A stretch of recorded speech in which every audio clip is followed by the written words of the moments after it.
தமிழில் முதல் பக்தி சேனல் சாய் டிவி.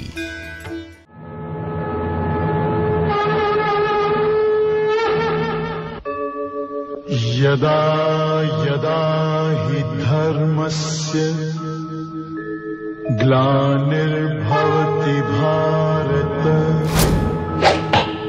अभ्युत्थानम् अधर्मस्य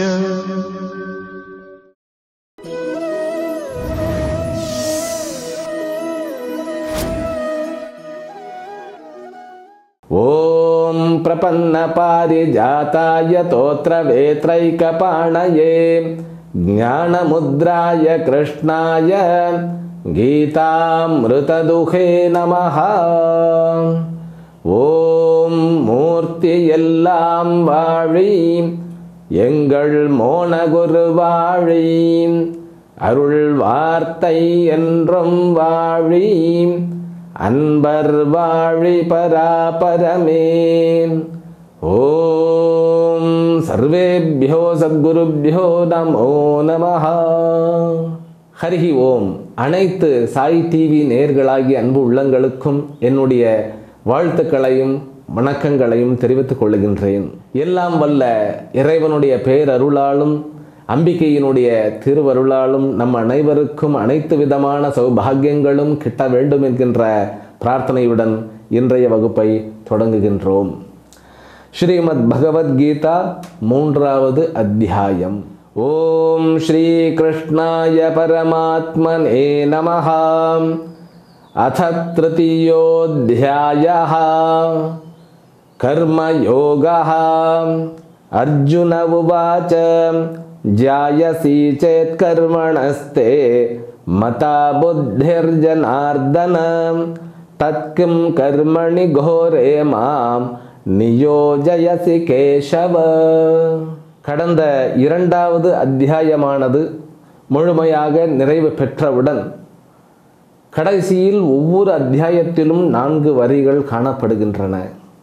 அந்த 4 வரிகள் ஒரு அத்தியாயத்தினுடைய முடிவு வரிகளாக கொள்ளப்படுகின்றன. இது ஸ்ரீமத் பகவத்கீதாசு உபனிஷத்சு பிரம்ம வித்யாயாம் யோகசாஸ்திரே ஸ்ரீ கிருஷ்ணார்ஜுன சம்வாதே சாங்கிய யோகோ நாம த்விதீயோத்யாயः என்பதாக அந்த அத்தியாயம் முடிகிறது.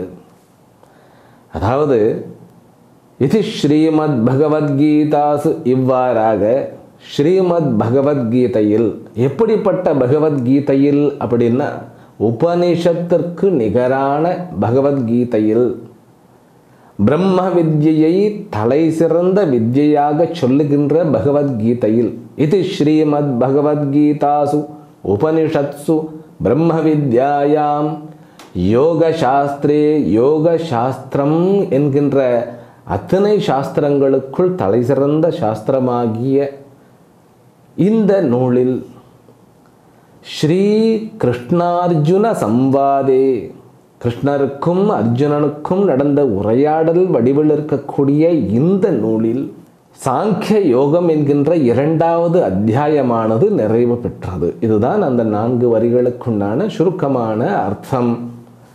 இன்னும் உபனிஷத் என்றால் என்ன, பிரம்ம வித்யா என்றால் என்ன, யோக சாஸ்திரம் என்றால் என்ன, பிறகு மகாபாரதத்தில் வரக்கூடிய சதசாகஸ்ரியாம், சில இடத்துல சதசாகஸ்ரியாம் ஐயா சிக்யாம் பீஷ்ம பருவணி, ஸோ இதெல்லாம் வருவாங்க. அதெல்லாம் இன்னும் எக்ஸ்ட்ரா டீட்டெயில் இந்த மகாபாரதத்தில் பீஷ்ம பருவத்தில் எந்த இடத்தில் இந்த பகவத்கீதை என்கின்ற அற்புதமான நூலானது வருகின்றதுன்னு அதெல்லாம் சொல்லுகிறார்கள். அதனால் சுருக்கமான அர்த்தத்தை நம்ம பார்த்துட்டோம். முதல் அத்தியாயம் முடிந்தவுடன் அதற்கு நான் சில அர்த்தங்கள் கொடுத்திருக்கின்றேன். எதிர்காலத்தில் அதற்கு தனித்தனியாக அர்த்தங்கள் தானாக வர ஆரம்பித்துவிடும். அதனால் 2வது அத்தியாயம் முடிச்சா எடுத்து 2வது அத்தியாயம் பகவத்கீதையில் முடித்தவர் சாதாரணமான மாணவர்களை காட்டிலும் ஒரு படி மேலாக கருதப்படுகின்றார். அப்படி பார்க்கும்போது 3வது அத்தியாயம் என்ன அப்படின்னா கர்மயோகம் என்கின்ற பெயரிலேயே ஒரு அத்தியாயம். 2வது அத்தியாயத்தினுடைய கடைசிக்கு முதல் போர்ஷன், அதாவது 3வது போர்ஷன் என்பது கர்மத்தை பற்றிய விளக்கமாக அமைந்ததுங்கிறத பார்த்தோம். சாதாரண உலகியல் கர்மம். பிறகு உலகத்திலிருந்து தன்னை முன்னேற்றிக் கொள்ளுவதற்காக அந்த கர்மத்தில் யோகத்தை கொண்டு வந்து அந்த கர்மத்தை யோகமாக மாற்றுவது.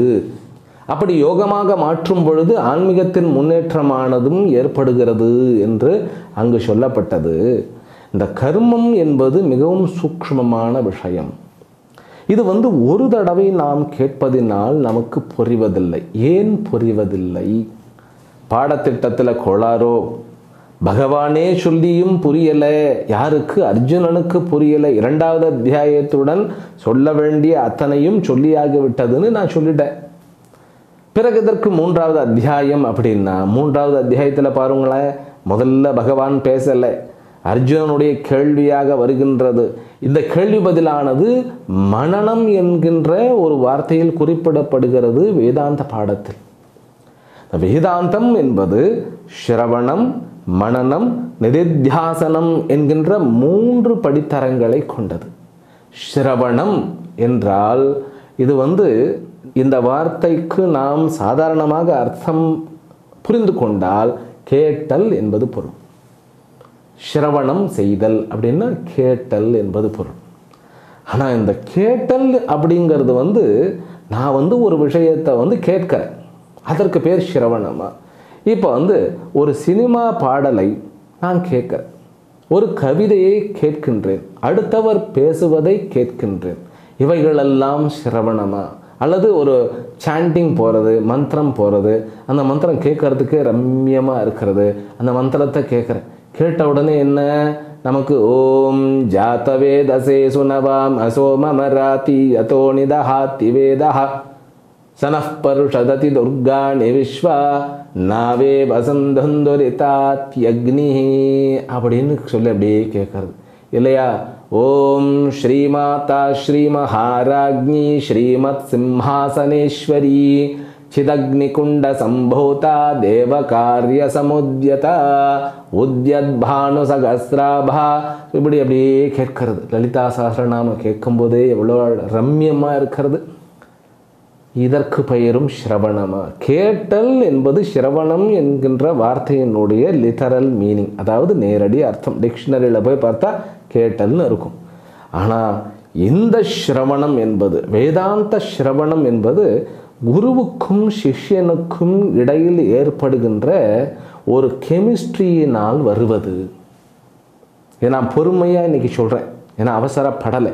ஏன்னா ஸ்ரவணம் என்பது ஒரு மாபெரும் மாற்றம். அந்த மாற்றம் எங்கு நிகழ்கிறதுன்னு கேட்டால் சிஷ்யனுடைய மனதில் நிகழ்கிறது. இந்த பகவத்கீதை படிக்க வேண்டும் அப்படின்னா அதற்கு முன்பு சில நூல்களை முடித்திருக்க வேண்டும் என்பது கண்டிஷன். எங்கு? வேதாந்த நூல்களை பயில நினைப்பவர்கள் பகவத்கீதைக்கு முன்பே அந்த ப்ரிலிமினரி டெக்ஸ்ட்னு சொல்லுவா, அதாவது ஆரம்ப நிலை நூல்கள்னு சொல்லப்படுகின்றன. தத்துவபோதம், விவேக சூடாமணி, ஆத்மபோதம், பஜகோவிந்தம், சோபான பஞ்சகம் என்று சொல்லப்படுகின்ற சாதன பஞ்சகம், இவைகள் எல்லாம் ஆரம்ப நிலை நூல்கள். இதெல்லாம் கேள்விப்படவே இல்லையே சுவாமிகளே, நீங்கள் ஏதோ புதுசாக சொல்லுகின்றீர்களேன்னு கேட்டால் கொஞ்சம் வேதாந்தத்தை பற்றிய கேள்வி ஞானம் இருப்பவர்களுக்கு இதெல்லாம் தெரியும். இவைகளில் மேக்சிமம் ஆதி சங்கராச்சாரியாரினால் எழுதப்பட்டது, ஏற்றப்பட்டது. நமக்கு சங்கராச்சாரியார் எழுதின சுப்பிரமணிய புஜங்கம் தெரியும், அவர் எழுதின கங்கா ஸ்தோத்திரம் தெரியும், அவர் எழுதின எத்தனையோ சமாச்சாரங்கள்லாம் தெரியும். அவர் தான் காஞ்சியில் ஸ்ரீ சக்கரத்தை ஸ்தாபனம் பண்ணினார்னு தெரியும். கேதார்நாத், பத்ரிநாத் கோயில்களுக்கு அவர்தான் ஆதிகர்த்தா, காரணகர்த்தா அப்படிங்கிறதெல்லாம் தெரியும். ஆனால் ஆதிசங்கரர் மதங்களை ஒரு 6 மதங்களாக, மதங்கள் அப்படிங்கிறதனுடைய அர்த்தங்கள் நம்ம புரிஞ்சுக்கணும். மதம் என்பது குழப்பத்தை விளைவிப்பதற்கோ, பிரச்சனைகளை உண்டாக்குவதற்கோ, அல்லது அவதூறு பரப்புவதற்கோ அல்ல. மதம் என்பது பிரச்சாரம் பண்ணுறதுக்கே கிடையாது. மதம் என்பது ஒருவனை தன்னில் தானே நிலை பெற்று முன்னேறச் செய்வதுன்னு அர்த்தம். அப்படி செய்வதன் மூலமாக உலகத்தில் நன்மையை கொண்டு வருவது மதம். மதம் அப்படிங்கிறது ஒரு அனுஷ்டான சட்ட திட்டங்களுடன் அனுஷ்டான பலத்தை பாரம்பரியமாக அஸ்திவாரமாக கொண்டதுன்னு. அப்படி இருந்த அத்தனை பூஜா புனஸ்காரங்கள், வேதங்கள், சட்டத்திட்டங்கள், அனுஷ்டான விதிகள் இவைகள் அத்தனையுமே ஷண்மதங்களாக காணாபத்தியம், கௌமாரம், சௌரம், சாத்தம், சைவம், வைஷ்ணவம் அப்படின்னு சொல்லி 6ஆக பிரிக்கப்பட்டது. அப்படிப்பட்ட ஆதிசங்கரனுடைய நூல்கள் எவ்வளவு இருக்கின்றன. அதில் மிகவும் முக்கியமாக கொள்ளப்பட்டது விஷ்ணு சகஸ்ரநாமம். விஷ்ணு சகஸ்ரநாமத்துக்கு அவர் தான் பாஷ்யம் பண்ணியிருக்கார். லலிதா சகஸ்ரநாமத்திற்கு பலமுறை பாஷ்யம் எழுத வேண்டும் என்று முயற்சித்தும் அந்த லலிதா சகஸ்ரநாமத்திற்கு பாஷ்யம் அவரால் எழுத முடியலை. அந்த லலிதா சகஸ்ரநாமத்துக்கு பாஷ்யம் யார் பண்ணியிருக்கின்றார் அப்படின்னு கேட்டால் பாஸ்கர ராயர் அப்படிங்கிறவர் ஒருத்தர் மகாராஷ்டிரியன். அவர் பண்ணி வச்சுட்டு இங்கே நம்ம கும்பகோணத்தில் இருக்கக்கூடிய திருமயச்சூருக்கு பக்கத்தில் ஒரு இடத்துல அவருடைய சமாதியும் இருக்கிறது. அவருடைய சமாதியும் இங்கு தான் இருக்கிறது. அந்த சமாதி பாஸ்கர ராயபுரம் அப்படின்னு அழைக்கப்படுகிறது. அவர் தான் பாஷ்யம் பண்ணினார். அவர் இந்த அத்வைத்த அந்த சங்கரருடைய மதத்தை ஒட்டியே வரக்கூடியவர். அதிலெல்லாம் நிறைய விஷயங்கள் இருக்கின்றன. லலிதா சகஸ்ரநாமத்தினுடைய பாஷ்யம் படிக்க படிக்க அப்படியே இந்த இயற்கையினுடைய ரகசியங்கள்லாம் வெளியே வரும். அது ஒரு பெரிய ஒரு பெரிய கல்வி. அது ஸ்ரீவித்யா பத்ததி அப்படின்னு சொல்லி அது ஒரு பெரிய சமாச்சாரம். அதை இந்த பகவத்கீதையை ஓரளவு முடித்து விட்டு லலிதா சகஸ்ரநாமம் ஆரம்பிக்கலாம் அப்படிங்கிற ஒரு சங்கல்பம் இருக்கிறது. அது அம்பிகையினுடைய அருளால் அது நடைபெறும் என்கின்ற நம்பிக்கையும் அதே போன்ற பிரார்த்தனையும் நம்மிடத்தில் இருக்கின்றது. இப்போ இந்த ஆதிசங்கரருடைய நூல்களை படித்துவிட்டு தான் படிக்க வேண்டும்னு நீங்கள் சொல்லிட்டேல சுவாமிகளை, அப்போ நாமெல்லாம் எப்படி அப்படின்னு கேட்டால் அதற்குத்தான் ஆச்சாரியனுடைய கல்வி என்பது அந்த நூல்களில் இருக்கக்கூடிய சில விஷயங்களை அவ்வப்போது எடுத்து சொல்ல வேண்டும் என்பது ஒரு விதியாகவே அமைக்கப்பட்டிருக்கிறது. அதைத்தான் நான் சொல்ல வரேன். சிரவணம் அப்படின்னு சொன்னாலே சிஷ்யனுடைய மனதில் ஏற்படுகின்ற மாபெரும் மாறுதல். எப்படிப்பட்ட மாறுதல்னு சொன்னால், இந்த மாறுதல் என்பது பல்லாயிரக்கணக்கான ஜென்மங்களுக்கு பிறகு அத்தனை ஜென்மங்களையும் சாப்பல்யம் ஆக்கக்கூடியது. அந்த விவேக சூடாமணியில் ஒரு சிஷ்யன் குருவை அணுகும் பொழுது அந்த சிஷ்யனுடைய மனநிலையை அப்படியே புடம் போட்டு காமிச்சிடுவார். துர்வார சம்சார தவாக்னி தப்தம் தோதூயமானம் துரதிஷ்டபாதைஹி பேதம் பிரபன்னம் பரிபாஹி மிருத்யோ சரண்யமன்யம் எதஹம் ந ஜானே அப்படின்னு சொல்லி சுவாமிகளேன்னா குருவே, இந்த உலகத்தில் இந்த காற்றில் அடித்து செல்லக்கூடிய இங்கும் அங்கும் புரட்டி எடுத்து அடித்து செல்லக்கூடிய ஒரு சருகு போன்று நான் இந்த உலகத்தினுடைய புயலாலும் மழையாலும் சுழலாலும் நான் அடித்து செல்லப்பட்டு அவஸ்தைக்கு உள்ளாக்கப்பட்டிருக்கின்றேன். இந்த சம்சாரம் என்கின்ற அக்னியானது பொசுக்குகிறது. இந்த உலகம் ரொம்ப அட்ராக்டிவாக இருக்கும் நமக்கு. ஆனால் உள்ளே போக போக போகத்தான் அதனுடைய அவஸ்தைகள் நமக்கு புரிகின்றன. ஆனால் உலகத்தின் மீது ப்ளேம் பண்ண முடியுமான்னா முடியாது சார். உலகம் என்பது ஈஸ்வரன்னு சொல்லுகிறது வேதாந்தம். அவஸ்தை வருவதற்கான காரணம் நீ. என்னுடைய குருநாதர் என்ன சொல்லுவார்னு கேட்டால், problem is you, solution also you அப்படிம்பார். நீயே பிரச்சனைகளுக்கு காரணம், நீயே பிரச்சனைகளுக்கு தீர்வுன்னு சொல்லிடுவார். அதை இன்னும் கொஞ்சம் ஒரு சிம்பிளிஃபை பண்ணோம்னாக்கா, நீ செய்த காரியங்களே பிரச்சனைகளுக்கு காரணம், அதற்காக நீ செய்கின்ற காரியங்களே தீர்வாக அமைகின்றதுன்னு ஒரு அர்த்தம் கொள்ளலாம். அதனால தான் எப்பொழுது நாம் படிக்கின்றோமோ அந்த படிப்பானது சிரவணமாக அமைய வேண்டும். சிரவணம் அப்படின்னா தானாக ஏற்படுவது. இந்த காலத்தில் ஒரு கெமிஸ்ட்ரின்னு சொல்கிறான். அதாவது ஒரு படத்தில் நடிக்கணும்னாக்கா வில்லனுக்கும் கதாநாயகனுக்குமே ஒரு கெமிஸ்ட்ரி இருக்கணும். இவர் அந்த கதாநாயகனை பயமுறுத்துகிற அளவுக்கு இவர் இருக்கணும். அவரும் எப்பவுமே வில்லனும் கதாநாயகனும் எப்பொழுதுமே முக்கியம் ஒரு கதைக்கு. நம்ம சொல்லுவோம் கதாநாயகனும் கதாநாயகியும் முக்கியம்னு. இல்லை, வில்லனும் கதாநாயகனும் தான் முக்கியம். ஏன்னா அங்கே தான் கெமிஸ்ட்ரி. அந்த கெமிஸ்ட்ரி எப்படி, அதாவது சுவாமிகளை என்ன இப்படிப்பட்ட ஒரு எக்ஸாம்பிள் கொடுக்குறேன்னா அப்படி இல்லை. கிருஷ்ணனுடைய வாழ்க்கையில் கிருஷ்ணனுடைய அந்த கிளை கதைகள் நிறைய இருக்கின்றன. இதற்கெல்லாம் எவிடன்ஸ் வேண்டியதில்லை. இதெல்லாம் கருண பரம்பரையாக வர்றது தானே. கருண பரம்பரையான்னு சொன்ன உடனே இதையும் சொல்லிவிடுறேன். இந்த வேதாந்தம் என்பது கருண பரம்பரையாக வருவது, அதாவது சிரவணமாகவே வருவது. அதனால தான் அதுக்கு பேர் ஸ்ருதின்னு ஒரு பெயர் உண்டு. வேதத்துக்கே ஸ்ருதி என்பது ஒரு பெயர். அப்போது ஒரு கதை இருக்கிறது. கண்ணாடியை வந்து பகவான் கிருஷ்ணர் கொண்டு வருகின்றார் பாண்டவர்களிடம். அப்போ அரண்மனையில் இருக்கும் பொழுது எல்லாரும் வந்து தான் என்ன நினைக்கின்றோம் அப்படிங்கிறது அந்த கண்ணாடியில் தெரியும். அவர் தர்மனை வந்து காண்பிக்கிறார். தர்மனுக்கு வந்து அந்த தர்மத்தை பற்றின சிந்தனை இருக்கிறது.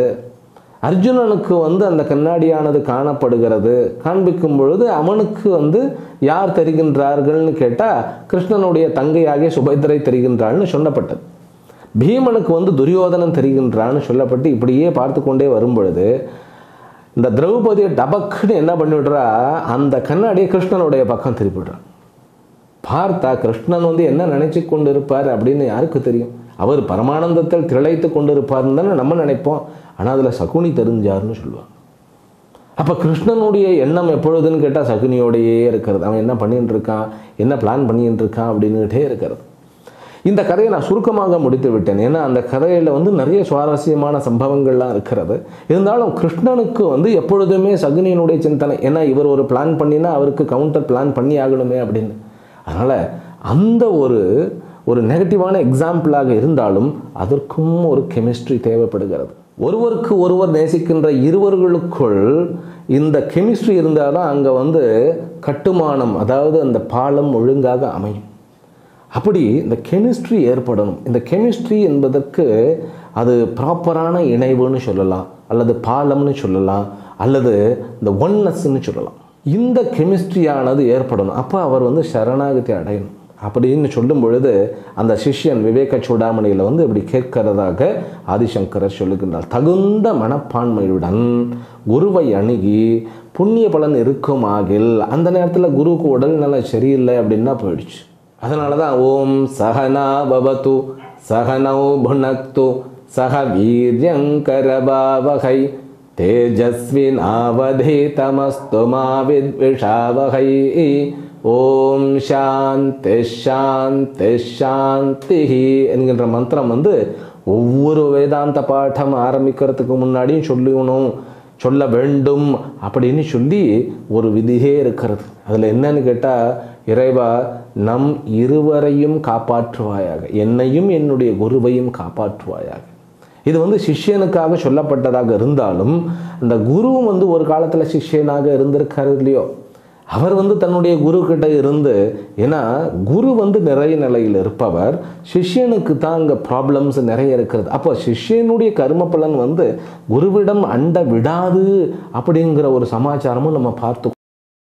குருவிடம் ஒருவர் சரண் அடைந்து விட்டால் அந்த கர்ம பலன்கள் வேலையை செய்ய முடியாது. அதனால் அந்த கர்ம பலன்கள் என்ன பண்ணணும்னு கேட்டால் அப்படியே அவனை பலவந்தமாக இழுக்கும்.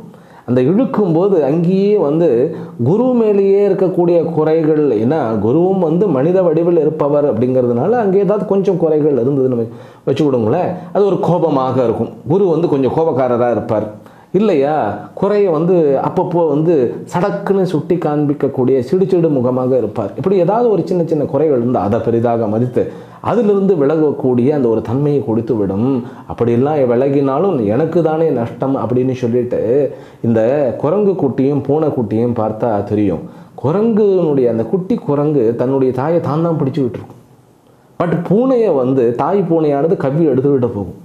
இந்த குரங்கு குட்டி போல சிஷ்யன் வந்து குருவை கவ்வி பிடித்து கொள்ள வேண்டும் அப்படின்பதற்காக இந்த கடவுளை சார்ந்து ஒரு பிரேயர். அப்போது அந்த குருவும் சேர்த்து சொல்லுகிறார், நம் இருவரையும் இந்த இறை பரம்பொருள் காப்பாற்றட்டும் அப்படின்னு சொல்லி சகனா பவது சகனௌ புனக்து இருவரையும் போஷிக்கட்டும். இரண்டு பேருமே உடல் நலமாக இருக்கணும். ஆன்மீகம்னு சொன்ன உடனே உபவாசமாக இருந்து அப்படியே உடலுடைய எனர்ஜியை கரைச்சி அப்படியே வந்து விழு விழு அப்படின்னு இருக்க வேண்டும் அப்படிங்கிற அவசியம் இல்லை. ஆன்மீகம் என்பது அவர் வந்து ஒரு சரீரத்தில் வலு பெற்றிருக்க வேண்டும்.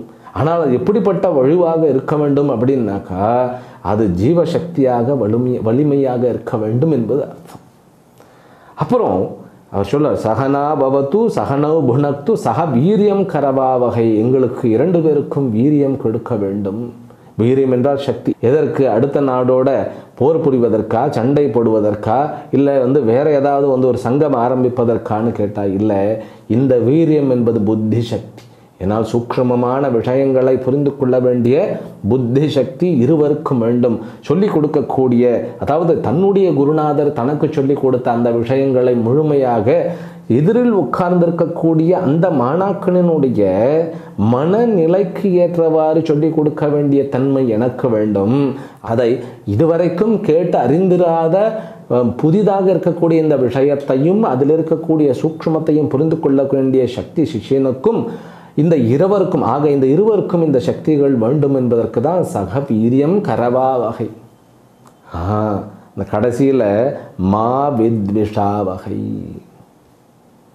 அது பாருங்களேன்.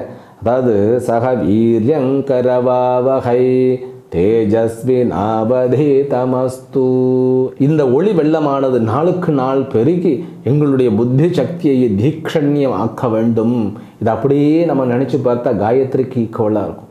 காயத்ரியில் நம்ம என்ன பண்ணுவோம்? ஓம் பூர்புவ ஸ்வஹ தத் சவிதுர்வரேண்யம் பர்கோ தேவஸ்ய தீமஹி தியோ யோ நஃ பிரச்சோதயாத் அப்படின்னு சொல்லி அங்கே அந்த சவிதுஹு, இந்த பூலோகம், புவர்லோகம், பித்ருலோகம் மற்றும் சுவர்லோகம் இதற்கு சாட்சியாக ஆதாரமாக ஈஸ்வரனாக விளங்கக்கூடிய அந்த சவிதுஹு, ஒளி வெள்ளமாக விளங்கக்கூடிய அந்த சூரியன் நம்முடைய புத்தி சக்தியை தீக்ஷண்யம் ஆக்குவாராக, அதில் இருக்கக்கூடிய புரிந்து கொள்ளுதலை மேம்படுத்துவாராக. இதுதான் தாத்பரியம், காயத்ரியுடைய தாத்பரியம். அதே தாத்பரியம் அங்கு காயத்ரியில் தனியாக ஒருவன் சாதகனாக சந்தியாவந்தனத்தை செய்கின்றான். இங்கு அந்த காயத்ரியினுடைய அப்படியே அந்த விஷயத்தை குருவும் சிஷ்யனுமாக, இதுதான் கெமிஸ்ட்ரி. இந்த கெமிஸ்ட்ரி வரும் பொழுது, அந்த குருவோடு சேர்ந்து பண்ணும் பொழுது, அந்த குருவினுடைய ஆசீர்வாதமும் குருவினிடத்திலிருந்து ஈஸ்வரனுடைய ஆசீர்வாதமும் சாஸ்திரமாக வெளிப்படுகின்றன. அவற்றை செரித்து தன்மயமாக்க வேண்டிய சிஷ்யனும் வலுப்பெறுகின்றான்னு சொல்லப்படுகிறது. அப்பொழுது சிரவணமானது ஆரம்பிக்கின்றது, சிரவணமானது ஏற்படுகின்றதுன்னு சொல்லணும். அது தன்னுடைய புரிந்து கொள்ளுதலாக, அதாவது கண்களுக்கு அப்பாற்பட்ட புரிந்து கொள்வதற்கு கடினமான விஷயங்கள் சாதாரணமாக அப்படியே ஈஸியாக டைஜஸ்ட் ஆகிட்டே இருக்கும். அதுதான் சிரவணம். சிரவணம் என்பது கேட்டல் என்பதில்லை. ஏனென்றால் இந்த ஊனக்காதுக்கு கேட்டாலோ, இந்த பகவத்கீதை அப்படியே எடுத்து படித்து பாருங்களேன், படித்து பார்த்தா புரியும். ஆனால் புரிய வேண்டியது புரியுமான்னு கேட்டால் கிடையாது சார். அது ஒரு குருவோடு தகுந்த மனப்பான்மையோடு இருக்கும் பொழுது தான் புரியும். சில பேருக்கெல்லாம் 50 வருஷத்துக்கு பிறகு ஏதாவது பெரிய மகத்தான கஷ்டங்கள் எல்லா நஷ்டங்கள் ஆயிட்டதுக்கு அப்புறம், அதற்கப்புறம் பகவத்கீதையில் இருக்கிற ஒரு ஸ்லோகம் அப்போ தான் புரிய ஆரம்பிக்கும். என்ன? கர்மன் ஏவாதிகார அஸ்தே. அப்போ புரியும், அப்பாடி அப்படின்னு தோணும். ஆகவே தான் சிறு வயதிலிருந்தே விஷயங்களை உணர்ந்து கொண்டிருக்க வேண்டும் அப்படின்னு சொல்லப்படுகிறது. சரி, அப்படிப்பட்ட அந்த முன்னேற்பாடுகளுடன் செய்யப்படுகின்ற அந்த சிரவணமானது, அந்த சிரவணம் ஏற்படும் பொழுது தான் கேட்டதெல்லாம் புரிய புரிய புரிய அவர் என்ன பண்ணுவார்? குருவானவர் அப்படியே சொல்லிக்கிட்டே போயிட்டே இருப்பார். அப்போது சில விஷயங்கள் உடனே புரிஞ்சிடும். சில விஷயங்கள் அது காலப்போக்கில் தான் புரியும். ஆச்சாரியாத் பாதமாதத்தே பாதம் ச பிரம்மச்சாரி விஹி பாதம் சிவஸ்ய ஸ்வமேதயா அப்படின்னு சொல்லப்பட்டிருக்கு ஒரு ஸ்லோகத்தில். அதில் என்னன்னு கேட்டால், ஆச்சாரியர் சொல்லும் போதே கால் பங்கு தான் புரியுமா, ஆனால் முழுசாக புரிந்து கொண்ட மாதிரி ஒரு தோற்றம் வரும். ஆனால் கால் பங்கு தான் புரியும். அதன் பிறகு என்னன்னு கேட்டால், சிஷ்யன் தான் ஸ்வமேதையா அப்படின்னாக்கா தன்னுடைய அந்த ஹோம்ஒர்க்குனால அப்படியே அசை போடுறது. அதனால தான் சிஷ்யன் மாடு மாதிரி இருக்கணும்னு சொல்லுவாங்க. மாடுன்னா என்ன? அப்படியே அசை போடுறது இல்லையா? அந்த மாதிரி குரு சொல்லி கொடுத்தது அப்படியே அசை போடும் பொழுது இன்னொரு கால் பங்கு புரிஞ்சிடும். அடுத்த சிஷ்யர்களுடன் கலந்து உரையாடும் பொழுது, ஒருத்தருக்கு ஒருத்தர் டிஸ்கஷன் பண்ணும்போது இன்னும் கொஞ்சம் புரியும். இந்த அடுத்தவர்களுடன் டிஸ்கஷன் பண்ணுறது, அப்புறம் குருவோடைய டிஸ்கஷன் பண்ணுறது, தான் தனியாக அதில் ஈடுபட்டு தன்னுடைய அனுபவங்களோடு ஓர்ந்து பார்க்கறது. என்ன ஓர்ந்து பார்க்கறது? எப்போ பகவான் கிருஷ்ணர் சொல்லுகிறார் இல்லையா, நீ பிறக்கவே இல்லையேப்பா அப்படின்னு சொன்ன உடனே இந்த சரீரத்தை அப்படியே பார்க்கணும். நான் பிறக்கவே இல்லையா, நான் பிறந்திருக்கிறேனே அப்படிங்கும் பொழுது அனுபவத்தை பற்றி யோசிக்கணும். நான் பிறந்தேன் அப்படிங்கிற அனுபவம் நம்மால் உணர்ந்து கொள்ளப்படுவதில்லை. நம்ம பிறந்தப்ப நம்ம வந்து அப்படியே வந்து தாயினுடைய வயிற்றிலிருந்து எவ்வளோ கஷ்டப்பட்டு வந்தேன் தெரியுமா அப்படின்னு அனுபவம் இருக்கிறதா இல்லை? நமக்கு கிடையாது. அந்த அனுபவம் நமக்கு அப்பாற்பட்டு வைக்கப்படுகிறது. இறப்பு என்பது அனுபவம். ஆனால் அந்த அனுபவத்தை அனுபவிச்சுட்டு அடுத்த ஜென்மத்தில் வந்து சொல்ல முடியாமல் தான் இருக்கும். தூக்கம் என்பது ஒரு அனுபவம். தூக்கத்தை பற்றி அடுத்தவர்களுக்கு விளக்க முடியாது. நல்லா தூங்கினேன், அப்படியே அடுத்து போட்ட மாதிரி தூங்கினேன். இது ஒரு எக்ஸ்பிரஷன். இங்கிலீஷில் வந்து சவுண்டு ஸ்லீப். அது என்ன சவுண்டு ஸ்லீப்? உரட்டை விட்டுட்டு அப்படி சவுண்டாக ஸ்லீப்பா? இல்லை, இதெல்லாம் ஒரு எக்ஸ்பிரஷன், சொல்லுவதற்கு ஒரு எக்ஸ்பிரஷன். தான் அனுபவிக்கிறத சொல்ல முடியாது. அதனால தான் இந்த தூக்கம் அப்படிங்கிறது மாதிரி தான் இறப்பும் பிறப்பும் தனக்கு அப்பாற்பட்டு இருக்கிறது அப்படின்னு சொல்லி அந்த சாஸ்திரம் சொல்லும் பொழுது, ஆனால் என்னை பற்றி என்னுடைய அனுபவம் வந்து என்றைக்குமே நான் இழப்பதில்லை. நான் இருக்கின்றேன் என்கின்ற அனுபவம் தூக்கத்திலும் தொடர்கிறது, கனவிலும் தொடர்கிறது, விழிப்பு நிலையிலும் தொடர்கிறது.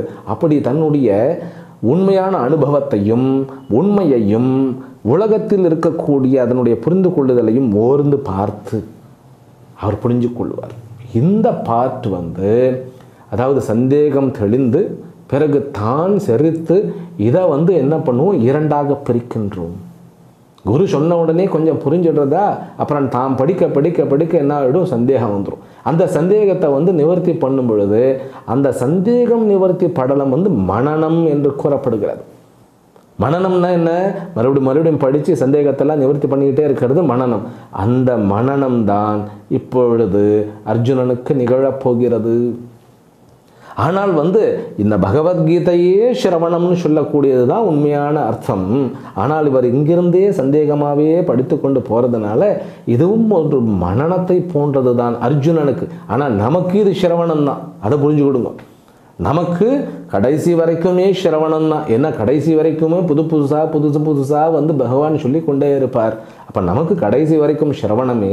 அர்ஜுனனை பொறுத்த வரைக்கும் இது மனனம், சந்தேகம் தெளிதல் படலம். பிறகு நிதித்தியாசனம், அமைதியாக எல்லாம் புரிந்தது பிறகு அதில் அமைதியாக ஆழ வேரூன்று நிற்பது நிதித்தியாசனம்னு சொல்லி, ஆக இந்த 3 விதமான படித்தரங்களை கொண்டது வேதாந்த படிப்பு. அதை நாம் புரிந்து கொள்ள வேண்டும். ஆக இந்த ஸ்லோகத்துக்கு வருவோம். இப்போ இவர் சொல்லுகிறார், கிருஷ்ணா 2 விதமான விஷயங்களை நீ சொன்னாய்.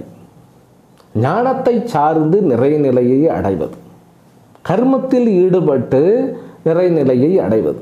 கர்மம் மிகவும் ஆபத்தான விஷயம் என்றும் சொன்னாய். ஏனென்றால் கர்மம் என்பது நம்மை பந்தப்படுகிறது, கர்மம் என்பது ஆபத்தானதுன்னு சொல்லிட்ட.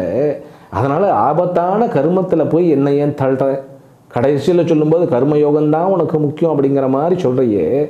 பிரம்ம யோகத்தில் வந்து நிலை பெற்று நான் அப்படியே நிறைநிலை அடைவதுனால என்ன நஷ்டம் எனக்கு? நான் நேராக டைரெக்டாக ஞான யோகத்துக்கு போகிறதுனால எனக்கு என்ன நஷ்டம்? நீயே வந்து என்னை தவறாக வழி நடத்துறியோ அப்படின்னு எனக்கு தோன்றுறது. ஆனால் வந்து தவறாக இருந்தால் அதை திருத்துவாயாக அப்படிங்கிற பாணியில் கேட்குறார். கோரே கர்மணி மாம் நியோஜயசி, என்னையே வந்து புஷ் பண்ணுற தள்ளுற அப்படிங்கிற மாதிரி கேட்குறாரு. இது ஏன்னு கேட்டால் அவர் வந்து தோழனாக இருந்தவர் இல்லையா, அதனால தான் வந்து அந்த ஒரு கொஞ்சம் ஒரு நெகட்டிவாக தோன்றினாலும் கூட இது உரிமையில் கேட்கறது. இந்த ஸ்லோகத்திற்கான அப்புறம் இன்னொரு ஸ்லோகமும் சொல்கிறார். எனக்கு தான் கொஞ்சம் புரியலையோ அப்படிங்கிற மாதிரி அடுத்த ஸ்லோகத்தை சொல்கிறார். தொகுப்பிலிருந்து ஆரம்பித்து அதை தொடர்வோம். எல்லாம் வல்ல அம்பிகையினுடைய பேரருளால் நம் அனைவருக்கும் அனைத்து விதமான லக்ஷ்மி கட்டாட்சங்களும் கிடைக்க வேண்டும் என்கின்ற பிரார்த்தனையுடன் இந்த உரையை இத்துடன் நிறைவு செய்கின்றேன். ஹரிஹி ஓம். ஓம் பூர்ணமதః பூர்ணமிதம் பூர்ணாத் பூர்ணமுதச்யதே பூர்ணஸ்ய பூர்ணமாதாய பூர்ணமேவாவசிஷ்யதே. ஓம் சாந்தி சாந்தி சாந்தி. ஹரிஹி ஓம். ஸ்ரீ குருப்யோ நமஹ. ஹரிஹி ஓம். சாய் டிவி நிகழ்ச்சிகள் உங்களுக்கு பிடிச்சிருக்கா? லைக் பண்ணுங்க, ஷேர் பண்ணுங்க, கமெண்ட் பண்ணுங்க, சப்ஸ்கிரைப் பண்ணுங்க. பக்கத்துல இருக்கிற பெல் சிம்பலை பிரஸ் பண்ணுங்க.